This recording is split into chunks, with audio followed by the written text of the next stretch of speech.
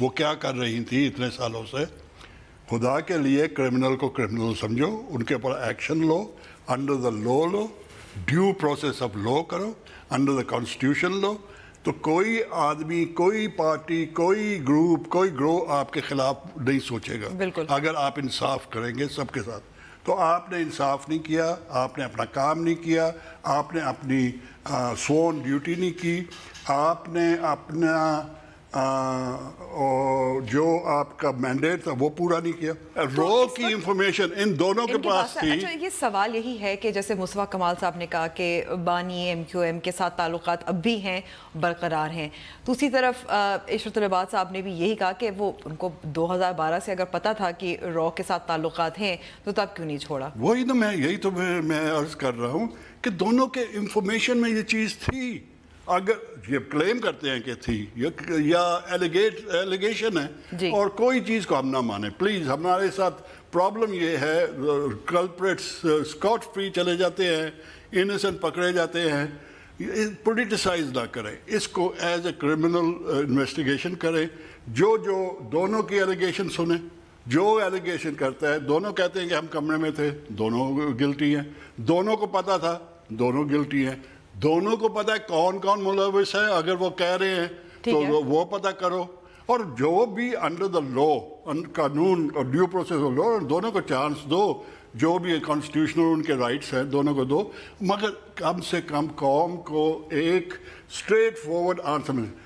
اس کے بعد وہ کہتے ہیں کہ وہ جو فیکٹری جلی تھی اس سے بڑا ظلم اس پاکستان میں ہوا نہیں.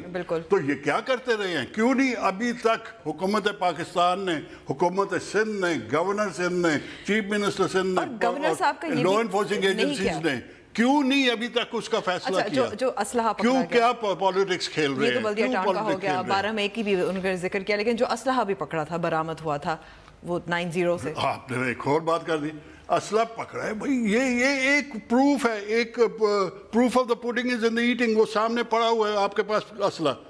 3 ڈفرنٹ اسٹیٹمنٹس وہ ڈی آئی جی صاحب دیتے ہیں to mix up the people. اس کے بعد وہ غائب ہو جاتا ہے, پولیٹیسائزیشن ہو جاتی ہے. اس کے بعد آتا ہے کہ جی وہ ایک اتنے چھوٹے سے کھڑی میں, سب سے پہلے تو پوری میڈیا کو لے جاؤ اور وہ سارا کا سارا اس ووٹر ٹینک میں اسلحہ ڈال کے دکھا دو کہ پاکستان کی عوام مان جائے کہ واقعی وہاں سے آیا. یعنی کہ آپ کا کہنا ہے کہ پلانٹڈ ہے. نہیں, میں یہ نہیں کہہ رہا, میں کہہ رہا ہوں کہ اس کا پروف دو پبلک کو کہ پلانٹڈ نہیں ہے. میں یہ کہہ رہا ہوں اگر وہ اس میں آ جاتا ہے پاکستان کی پبلک کہے گی صحیح ہے, نمبر 1 وہ ہو گیا. نمبر 2 تو جب ہو گیا ہے, گورنر صاحب کہتے ہیں کہ ہمیں پتہ ہے کس نے خریدا ہے, کس نے. تو کیا کر رہے ہیں گورنر صاحب, کیوں پروٹیکٹ کر رہے ہیں اینٹی پاکستان ایلیمنٹس کو, کیوں پروٹیکٹ کیا جا رہا ہے, کیوں اس کے ساتھ سیاست کھیلی جا رہی ہے. اور دوسری بات یہ ہے کہ گورنر صاحب جو ہیں وہ اسٹیبلشمنٹ کے آدمی ہیں, اور وہ جو ہے وہ بھی کسی نہ کسی گروپ کی, کیونکہ پاکستان میں گھر مل جانے, نہ آپ کو گھر ملا ہے نہ مجھے ملا ہے, یہ پجیروز مل جانی, لینڈ کروزر مل جانی اوور نائٹ. ہماری پارٹی ہے 8 8 سینیٹرز ہیں, 25 ایم این ایز ہیں, 50 ایم پیز. ہم تو سڑک کے اوپر بیٹھے ہوئے ہیں, ہمیں تو کسی نے گھر نہیں دیا, جو کہ اصل پارٹی ہے. ان لوگوں کو کون دے رہا ہے, کیسے دے رہا ہے. Everything should be investigated, everything should be investigated. عوام کو بتاؤ اور یہ کھیلیں ختم کر دو, یہ گیمز ختم کر دو. پاکستان زندہ باد کہنے والوں کو آپ اینٹی ٹیررزم کورٹس میں لے کے جا رہے ہیں, اور جو ادھر سے اینٹی پاکستان کے نعرے لگاتا ہے, جو اس کی پارٹی اس نے نہیں بنائی ہے, اس کو آپ گارڈ کر رہے ہیں اور ان کی جلسہ ہو رہا ہے. تو پاکستان کی عوام getting fed up with these games. ظاہر ہے, اور ان الزامات سے بھی تنگ ہے, اور ظاہر ہے ایک شفاف تحقیقات کا سلسلہ شروع ہونا چاہیے. لیکن اب ہمیں جانا ہے بریک پر, اور ہم طاہر صاحب سے ہی پوچھیں گے کیونکہ انہوں نے سی پیک پہ کافی سخت الفاظ بھی بولے ہیں, اور سینٹ کی قائمہ کمیٹی میں تفصیل پوچھیں گے ان سے بریک کے بعد.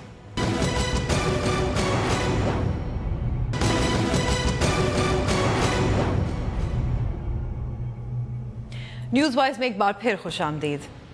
پاک چین اقتصادی راہداری آج کل نہ صرف پاکستان بلکہ دنیا بھر میں اس منصوبے کا چرچا ہے. اس منصوبے کو نہ صرف پاکستان کے لیے بلکہ پورے خطے کے لیے گیم چینجر کہا جا رہا ہے، لیکن چھوٹے صوبوں کے نمائندوں کو اس پر تحفظات ہیں اور شاید حکومت بھی سی پیک کو سیاسی مسائل سے بچاؤ کے لیے ڈھال کا کام کر رہی ہے۔ تفصیل اس رپورٹ میں۔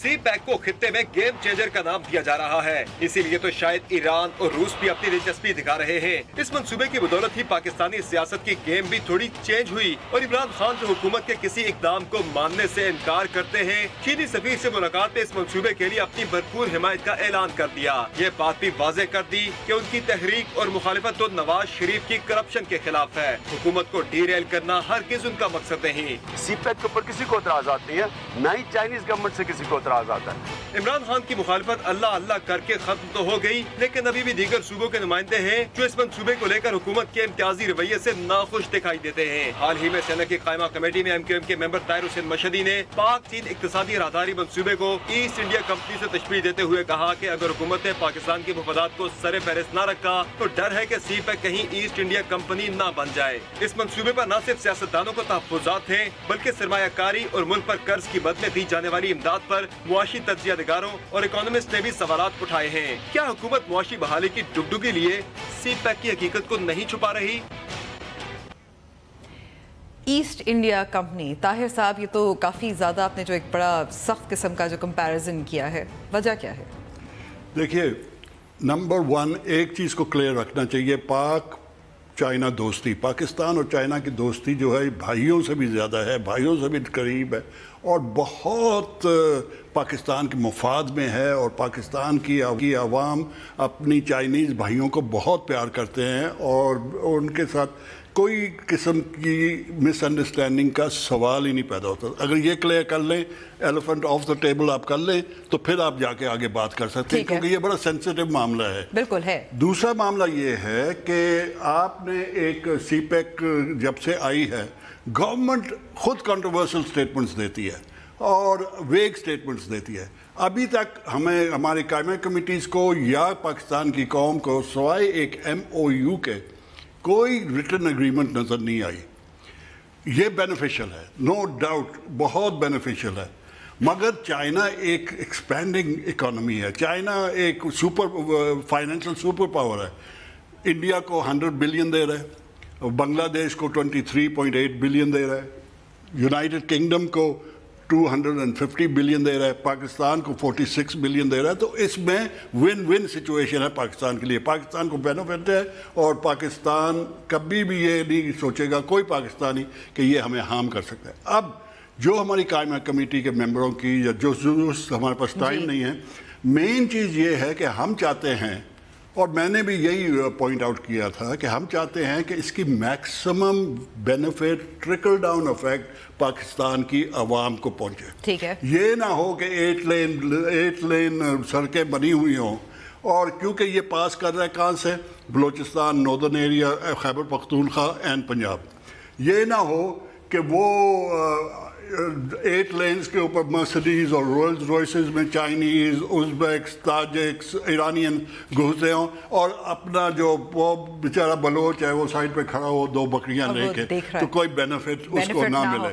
نمبر 2، اس کا جو ڈسٹریبیوشن ہے، فائنینشیل ایسپیکٹس تو ہیں، فائنینشیل ایکول ڈسٹریبیوشن اس کی ہونی چاہیے، اور شک کہاں پہ پڑ رہا ہے کہ جو ارلی ہارویسٹ والی ہیں اس میں بلوچستان کی جو پروجیکٹس ہیں اس کو کوئی پیسہ نہیں دیا گیا ابھی تک، تو یہ ایک سسپیشن ڈال دیتی ہے، شک میں ڈالتی ہے۔ لیکن ابھی اس وقت ہمارے ساتھ لائن پہ موجود ہے اکنامک اینالسٹ خرم حسین، بہت وقت دینے کا۔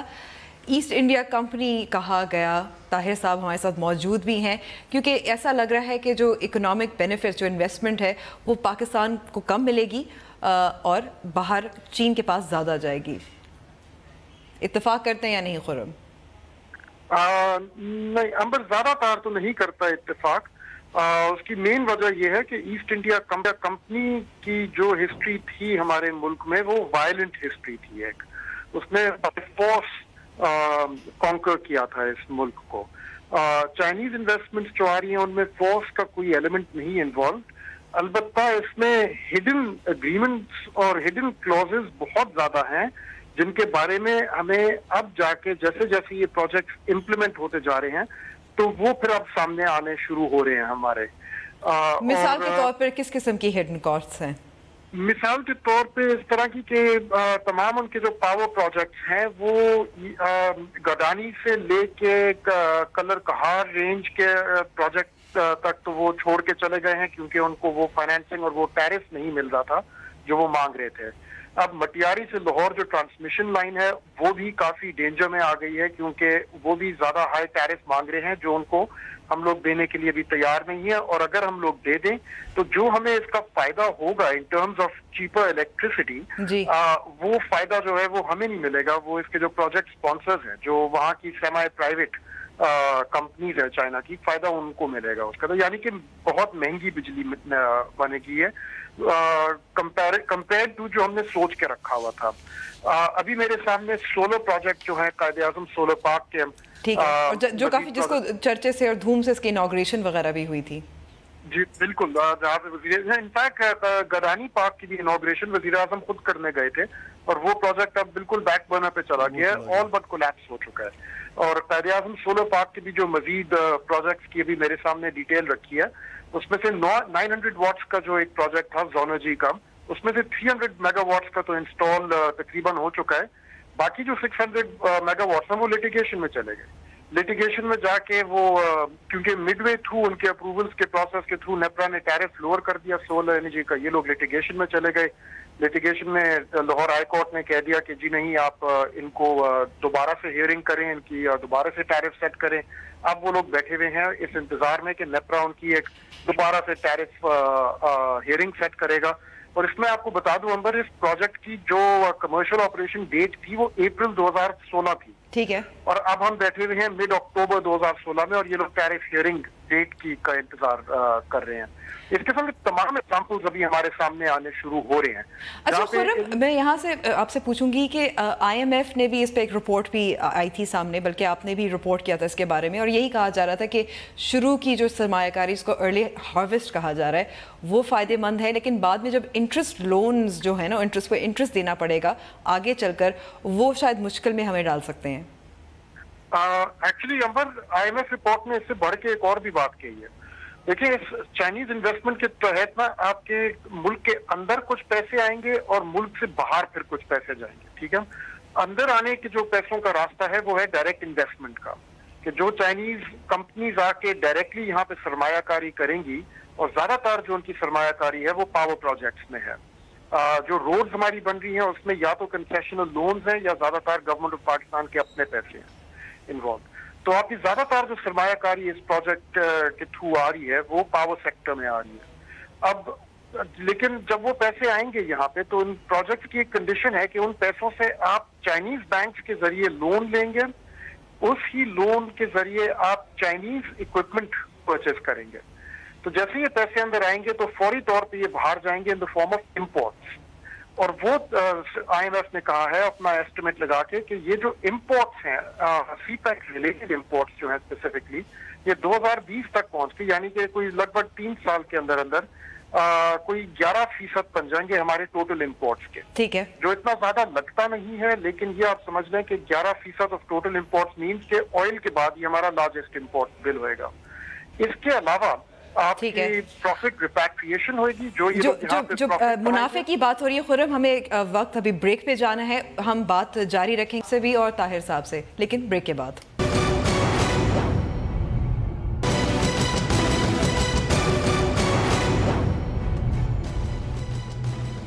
ویلکم بیک ٹو دا شو. اور بریک سے پہلے ہم بات کر رہے تھے منافع کی, جو اب نظر آئے گا, جو اب حاصل ہوگا, اور جو اب بعد میں اس کا ہمیں اس کا انٹرسٹ لون بھی جو اس کا قرضوں کی جو انٹرسٹ دینا پڑے گا اس پہ. خرم, آپ نے اپنی بات مکمل کر رہے تھے منافع کے بارے میں. جی میں آپ کو بتا رہا تھا کہ جو انفلوز ہیں وہ تو آئیں گے انویسٹمنٹ کے تحت, لیکن جو آؤٹ فلوز ہیں ان کے 3 راستے ہیں. ایک ہے کہ آپ نے چائنیز گڈس کو امپورٹ کرنا ہے, دوسرا ہے کہ آپ نے چائنیز ڈیٹ جو لی ہوئی ہوگی, جو چائنیز قرضے لیے ہوں گے وہ چائنیز بینک سے, ان کی ری پیمنٹ کرنی ہوں گی ود انٹرسٹ. اور تیسرا ہے پروفٹ ریپیٹریشن کے جو منافع یہ ادارے اور یہ سرمایہ کاری ادارے جو یہاں پہ کمائیں گے پاکستان میں وہ پھر جو واپس بھیجیں گے. اب ان کے جو ایسٹیمیٹس ہیں وہ آئی ایم ایف کہہ رہا ہے کہ پروفٹ ریپیٹریشن کا ایسٹیمیٹ نکالنا ابھی ممکن نہیں ہے. ڈیٹ سروس آبلیگیشنز میں وہ کہہ رہے ہیں 0.4% آف جی ڈی پی, جو ایک کافی بڑا نمبر ہے. لگتا ہے کافی چھوٹا لیکن actually 0.4% of G D P جو ہے یہ کافی ہیوج نمبر ہے جی. وہاں تک پہنچے گا, لیکن وہ 2020 میں شروعات ہوئے گی اس کی. اس سے آگے تو پھر یہ نمبر جو ہے یہ رائز کرے گا, اور کہاں تک جائے گا کوئی کہہ نہیں سکتا, ابھی بہت مشکل ہے کہنا. تو اس کا یہ نہیں مطلب انور کہ ہم لوگ کوئی بہت الارمسٹ ہونے لگ جائیں یا کوئی بہت حد سے زیادہ فکر میں آ جائیں کہ شاید یہ پروجیکٹس جو ہیں ہمارے نقصان کریں گے, کیونکہ ان کی وجہ سے فائدہ بھی ملک کو بہت ہوگا. آئی ایم ایف کا صرف یہ کہنے کا مقصد تھا کہ اگر آپ نے ان میں سے فائدہ نکالنا ہے ان پروجیکٹ میں سے تو صرف آپ ان پروجیکٹس کے اوپر ریلائی نہیں کر سکتے. سی پیک اکیلا یہ فائدہ آپ کو نہیں دے سکتا, آپ کو ڈومیسٹک ریفارمز بھی لانے ہوں گے, آپ کو اپنے بزنس کلائمیٹ امپروو کرنا ہوگا, سیکیورٹی کنڈیشن اسٹیبلٹی لانی ہوگی, ایکسپورٹ پرفارمنس کو بہتر کرنا ہوگا. ان ریفارمز کے ساتھ ساتھ اگر آپ چلیں تو پھر سی پیک کا فائدہ آپ کو ہو سکتا ہے. اگر باقی ایریاز میں آپ فیل ہو گئے اور آپ یہ سمجھ کے بیٹھے ہوئے ہیں کہ سی پیک کے ذریعے ہی ساری چیزیں جو آپ کے مسئلے وہ حل ہو جائیں گے, سب مسئلے حل ہو جائیں گے, تو پھر آپ کا جو ہے وہ گھاٹا کافی زیادہ ہو سکتا ہے. لیکن ایک اور چیز جو خرم نظر آتی ہے, میں طاہر صاحب سے بھی پوچھوں گی یہی, کہ ایک شفافیت جو ہے وہ نظر نہیں آ رہی کہ کون سے پروجیکٹس اس میں.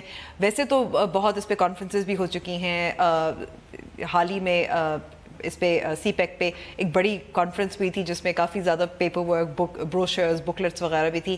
لیکن جب عام انسان کو سمجھنا چاہیں کہ ایگزیکٹلی کہاں کہاں یہ کیا کیا انویسٹمنٹ ہو رہی ہے اور اس پہ فائدے نقصان کیا ہے, وہ نظر نہیں آتا. ہاں امبر, اس کو آئی تھنک ایکسپلین کرنے میں گورنمنٹ نے کافی کام ابھی نہیں کیا, بہت اور گنجائش ہے, لیکن کانسیپٹ ایکچولی ہے بہت سمپل. یہاں پہ بیسکلی انیشل سٹیجز میں یہ کافی لمبی, میں آپ کو بتا دوں کافی طویل ایک ویژن ہے جس کو امپلیمنٹ کیا جا رہا ہے. تو جو ابھی ہم لوگ سن رہے ہیں $46 بلین کا فگر, یہ اس کی پہلی سٹیج ہے, اور گورنمنٹ کے مطابق یہ اس کے اوپر مزید اور بلڈ کیا جائے گا آگے جا کے. اس کی ویژن بیسکلی یہ ہے کہ اس میں دو حصے ہیں, ایک میں جس میں روڈز بنیں گی اور ریلویز, تو ایک ہے ٹرانسپورٹ کے اوپر اس کا زور ہے, اور دوسرا ہے انرجی اور پاور پہ. انرجی اور پاور میں آپ کے پاور پلانٹس ہیں, کول یعنی کہ کوئلے کو ہینڈل کرنے کا انفراسٹرکچر ہے. بیسکلی یہ دو اس کے کمپوننٹس ہیں. زیادہ تر جو اس میں سرمایہ کاری ہے وہ ہے انرجی کی سائڈ میں, اور ٹرانسپورٹ کی سائڈ میں بھی کچھ سرمایہ کاری ہے, کچھ کنسیشنل لونز بھی ہیں, لیکن وہاں پہ زیادہ تر جو کام ہے وہ گورنمنٹ آف پاکستان خود کر رہی ہے. اور ویژن یہ ہے کہ اس کے تحت جب کنیکشن اسٹیبلش ہو جائے گا چائنا اور پاکستان کا اور انڈین اوشن کے ساتھ, تو پھر اس کے ذریعے جو یہاں پہ ٹریڈ گزرے گی, جو ٹریفک یہاں سے گزرے گی, اس کے جو ٹرانزٹ فیس ہوئیں گی, اس کی جو ڈیوٹیز وغیرہ ہوئیں گی, جو بھی پاکستان اس میں سے بینیفٹ لے سکتا ہے پھر وہ حاصل کرے گا. طاہر صاحب, شفافیت پہ بھی سوالات ہیں, اور پھر جو کے پی میں مثال کے طور پر چاہے پرویز خٹک ہو چاہے اے این پی ہو, یہ بار بار کہتے ہیں کہ ہمیں شامل نہیں کیا جا رہا, ہمیں پتہ نہیں چل رہا, لیکن کوشش تو کی ہے حکومت نے, ایسا نہیں کہ کوشش نہیں کی. نہیں, دیکھیے اس کو بالکل کنٹروورسل گورنمنٹ بناتی ہے. آپ ایک اس کو ایز اے پیکج, خرم صاحب نے بالکل اس کی فائنینشیل اسپیکٹ کو بہت اچھا کور کیا ہے اور ویری فیئرلی کور کیا ہے. بٹ مین چیز آپ یہ سوچے دیکھیں کہ جو ہماری آبجیکشن ہے, investment Chinese, banks Chinese, companies Chinese, engineers Chinese, ان کے staff Chinese, everything Chinese. جیسے کہ انہوں نے کہا کہ ٹرانسپورٹیشن ہماری سڑکیں بن جائیں گی. کیا گورنمنٹ آف پاکستان نے, یہ خود کہتے ہیں کہ تھاؤزنڈز آف ویکلز پر آور ایک گیون پوائنٹ سے گزریں گی. کیا انہوں نے کوئی بھی اگریمنٹ کی ہے کہ یہ ٹول ہوگا $10 ہوگا, $1 ہوگا, $5 ہوگا؟ کیا ابھی تک وہ بھی نہیں کیا. اور اس کے بعد کوئی قسم کی اگریمنٹ, یہ جو کیا ریشیو پیسہ جائے گا, کیونکہ پیسہ انویسٹمنٹ سب ان کا ہے, تو وہ تو سارا باہر بھی جا سکتا ہے, تو وہ پھر وہ link with the East India Company ہو جاتی ہے. ایسٹ انڈیا کمپنی نے بھی ہمیں ریلویز بنا دیے تھے, سڑکیں بنا دی تھی, سب کچھ بنا دیا تھا, but everything all the profits use to go to Westminster. تو ہم یہ کہہ رہے تھے کہ دی تان interest, national interest must be supreme, اور اس کو صرف ایز اے بزنس دیکھا جائے. چائنا پاک ریلیشنز ہمیشہ کے لیے بھائیوں والی ہے, وہ کبھی افیکٹ نہیں ہوں گی, اور نہ کوئی کہتا ہے, نہ کوئی چھوٹی پروونس کہتی ہے, نہ کوئی بڑی پروونس. ہم کہتے ہیں یہ تو یہ جو ہے اب اس کے اوپر آپ کہتے ہیں کہ کیا اندیشہ ہے. اندیشہ دوسرا, ہماری اللہ کے فضل سے the most corrupt nation on earth almost ہم لوگ ہیں, سب کے سب جاتے ہیں پاناما میں جا کے ڈبکیاں مار کے آ جاتے ہیں. تو اگر ہماری گورنمنٹ وقت ابھی تو نون کی ہے, نیکسٹ والی بھی جن کی ہو, اگر وہ لوگ 40% کھائیں, 40% کرپشن کریں اور 60% اس کے اوپر لگا دیں, میں کہتا ہوں پاکستان کی عوام کی حالت بدل جائے گی. یہ ون ون سچویشن ہے, مگر ون ون سچویشن اس وقت ہے کہ اس کو ایمانداری سے کیا جائے, اور ہر ڈیل میں اب یہ جیسے انہوں نے آپ کو اگزامپل دیے, یہ جو early harvest already in trouble, تو ادھر جب آپ نیگوشیٹنگ ٹیبل پہ بیٹھتے ہیں, ٹھیک ہے, وہ چائنا ہمارے بھائی ہے اور بھائی رہیں گے, مگر یہاں پہ دی پاکستان انٹرسٹ, جب ٹھیکیدار جو سارے سے چائنیز ہوں گے تو پاکستان کے ٹھیکیداروں کو بھی بیچ میں ڈالو. جب لیبر سب چائنا, اور سب سے جو ایک اور چیز, جب بھی ایسا پیکج آتا ہے تو آپ نے جو سوچنا ہے سوشل, پولیٹیکل, کلچرل, یہ پاس کر رہا ہے بلوچستان سے, خیبر پختونخوا سے, نوردرن ایریا سے, یہ بڑے ریلیجس لوگ ہیں, بڑے جس کو ہم لوگ بیکورڈ کہتے ہیں, یہ بیکورڈ علاقے ہیں. ادھر جب یہ انفلوکس آف ایلین کلچرز ہوں گے, تاجک ڈرائیورز آئیں گے, یوزبیک ڈرائیورز آئیں گے, ایرانینز آئیں گے اور چائنیز آئیں گے, تو ان کی جو لائف سٹائل ہے, ان کی جو سویلائزیشن ہے, کوئی ڈفرینٹ ہے. تو ہم نے ابھی سے تیاری کرنی ہے to we must take that impact. ہماری جو عوام ہے اس کا انٹرسٹ, اس کا کلچر, اس کی ٹریڈیشنز, اس کا بھی خیال آج سے ہم کریں گے تو پھر we will be ready for the great influx. Thousands of vehicles, thousands of drivers, thousands of people, پورا Gwadar will be complete demographic change in Gwadar آئے گی. لیکن خرم, یہاں آخری میں آپ سے سوال پوچھوں گی, جو سیاسی اعتراضات ہوتے ہیں روٹ پر ہوتے ہیں, so is that an ill informed objection? امبر if you don't mind actually ایک سوال میں پوچھ لوں, is it all right? جی جی بالکل بالکل پوچھے. میں طاہر صاحب سے ایک سوال پوچھنا چاہوں گا. طاہر صاحب آپ لیں گے ایک سوال مجھ سے؟ بالکل, 1000 سوال, میں اگر کوشش کروں گا آپ کے جواب دینے کا. although you're an expert in this, میں ایکسپرٹ نہیں ہوں. نہیں, میں کوئی ایکسپرٹ نہیں ہوں سر, لیکن میں نے آپ سے ایک سوال یہ پوچھنا تھا. میں کافی کیئرفلی فالو کر رہا ہوں سی پیک میں جو بھی ڈیولپمنٹس ہو رہی ہیں پاکستان میں, اور ہمارے جو پولیٹیشینز ہیں آپ کے جیسے, جو میرے خیال میں بہترین سوال اٹھا رہے ہیں اس کے حوالے سے, لیکن فائنینشیل ایسپیکٹس کے اوپر کم سوال اٹھ رہے ہیں فی الحال. مجھے لگ رہا ہے کہ زیادہ تر جو ابھی سوالات اٹھ رہے ہیں وہ روٹ اور روڈز جہاں جہاں جائیں گی اس کے اراؤنڈ اٹھ رہے ہیں. تو میں آپ سے ایک تو ریکویسٹ یہ کرنا چاہوں گا کہ فائنینشیل ایسپیکٹس کو بھی دیکھنا چاہیے آپ لوگوں کو, اور یہ بھی بتا دیں کہ اس کے اراؤنڈ پارلیمنٹ میں اتنی خاص کوشچننگ کیوں نہیں نظر آ رہی ہے. بالکل, آپ نے بہت اچھا سوال کیا ہے. فائنینشیل ہم نے کوشش کی, جیسے کہ شروع کے پروگرام میں بھی میں نے کہا تھا کہ the government is not being forthright, ہمارے کو وہ جواب نہیں دیتے. ہم نے کہا کہ کوئی اگریمنٹ ہمیں دکھاؤ, انہوں نے کہا کوئی اگریمنٹ ہے ہی نہیں. We are working on a MOU, اور MOU کے اوپر 46 بلین کے پروجیکٹس, اب میری سمجھ سے باہر ہے, بٹ دس از ان کی جواب.